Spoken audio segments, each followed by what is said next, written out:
Item: SCP-830. Object Class: Safe. Special Containment Procedures: the location of SCP-830, designated site, is to be barred from access to the public. At no time are non-Foundation personnel permitted on site without the express orders of Level 3 personnel or higher. No personnel are to come into physical contact with SCP-830 at any time.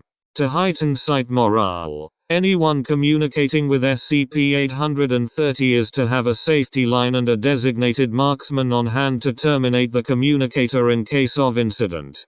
No further constructions directly above or around SCP-830 are to be attempted. After the collapse of a catwalk, Incident 830-13B resulted in the loss of 16 site personnel, including one Level 3 touring the facility. Description: SCP-830 is a shifting pool that initially appears to be composed of oil and sand. Attempts to recover samples from the pool have revealed only inert samples standard to the Earth in that area. Researchers hypothesize that an item at the bottom of this pool may be responsible for this and the other effects of SCP-830. Any humans coming into physical contact with SCP-830 are drawn into the pool itself, and presumably killed. The retracting powers of the liquid are remarkably strong, although with a sufficiently strong subject. Severing the point of contact with the liquid of SCP-830 is sufficient to prevent the entire individual from being drawn in.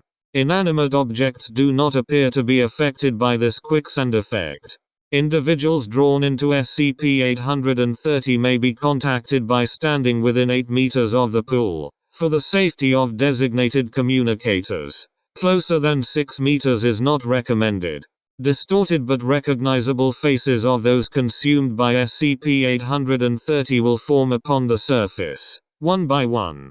The communicator may designate which one they wish to address by speaking only when the desired face forms on the surface.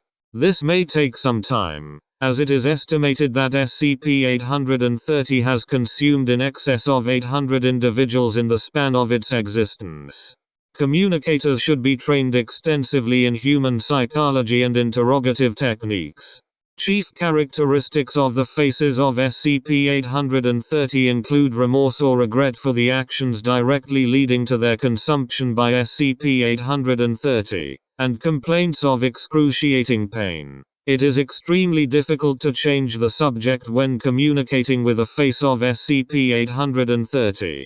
Non-Foundation personnel within SCP-830 are predominantly occultists of the traditions, apparently eliminated by the Chaos Insurgency from the years of 1919, before SCP-830 was seized by Foundation personnel in 19.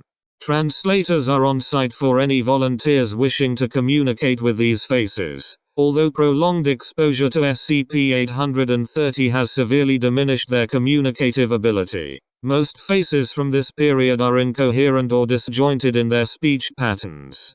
Over 50% are suffering from various forms of aphasia. Information collected on the traditions has been catalogued and is available for study upon request to Dr. Jonas D. Witt, Head of Research for SCP-830.